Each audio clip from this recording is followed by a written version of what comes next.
Isang mapagpalang umaga po sa ating lahat. Muli ako si Yana Special and welcome to our daily devotion with Pastor Russell Ocampo. And today our devotion is the continuation of paano lumalim sa Biblia. So our concept is all about the Abrahamic covenant. So ito ay isang mahalagang tipan ng biyaya na ipinangako ng Diyos kay Abraham at sa kanyang mga inapo. Ito ay isang walang kondisyong pangako ng Diyos na pagpapalain si Abraham at sa pamamagitan niya ang lahat ng bansa. So ang tipang ito ay nagdadala ng katuparan kay Kristo at sa kanyang pagtubos sa kanyang bayan. Ito rin ay bahagi ng mas malawak na covenant of grace kung saan ang Diyos ay nagliligtas at nagpapala ng mga tao sa pamamagitan ng pananampalataya kay Jesus Christ.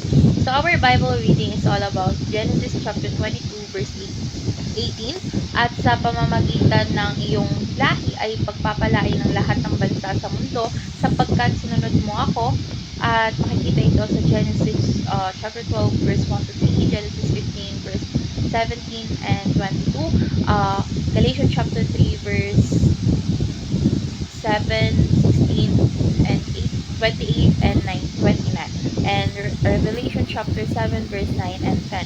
So tungkol saan nga ba itong verse na ito? So ang Genesis chapter 22 verse 18 ay isang pangako ng Diyos kay Abraham na ang lahat ng bansa ay pagpapalain sa pamamagitan ng kanyang lahi. Ito ay natupad kay Jesu Kristo, ang tunay na anak ni Abraham. So makikita ito sa Galatia chapter 3 verse 16. So ang tipang ito ay nagpapatunay na ang kaligtasan ay hindi lamang para sa Israel, kundi para sa lahat ng bansa sa pamamagitan ng pananampalataya kay Kristo.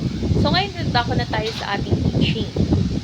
First is God will provide the sacrificial lamb, Jehovah Jireh. So sa Genesis 22, nang ialay ni Abraham si Isaac, ipinakita ng Diyos ang kanyang provision sa pamamagitan ng pagpapalit kay Isaac ng isang tumpang handog. Ito ay patungkol kay Jesus Christ, ang tunay na kordero ng Diyos na inaalay para sa ating kaligtasan. So makikita to sa 1 chapter 1 verse 29. Second is God will extend the blessings to all nations through the Son of Abraham.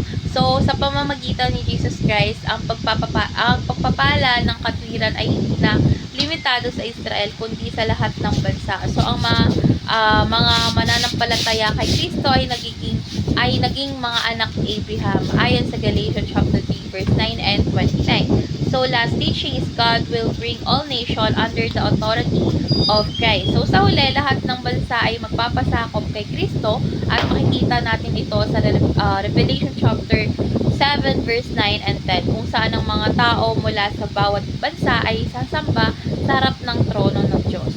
So, ngayon dadako na tayo sa ating application. First is purihin ng Diyos sa kanyang pinakadakilang provision, si Jesus. So, katulad ng provision ng Diyos kay Abraham, ang ating kaligtasan ay nagmula sa Diyos. Purihin natin siya sa kanyang walang hanggang biyaya. Pasalamatan ng Diyos sa pagpapala ng katwiran. Dahil ang pananampalataya kay Kristo, tayo ay tinuri na matuwid sa harap ng Diyos. At makikita ito sa Galatians chapter 3 verse 6, chapter 3 verse 6 to 9. Mamuhay ng may pagpapasakop sa autoridad ni Kristo. Dahil si Kristo ang hari ng lahat, tayo ay tinawag upang sundin siya sa lahat ng aspeto ng ating buhay.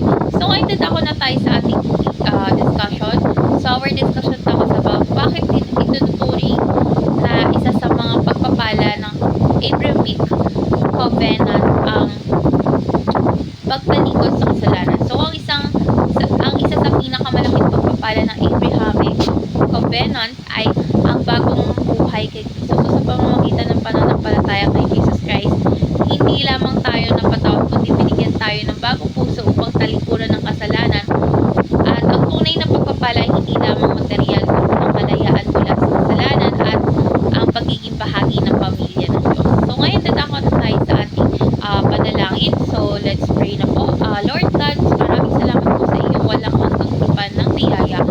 Salamat din po sa iyong provision kay Abraham na nagpatuloy hanggang sa iyong anak na si Jesu Kristo. Dahil sa kanya kami po ay naging bahagi ng iyong pamilya at tinawag upang mamuhay sa katwiran.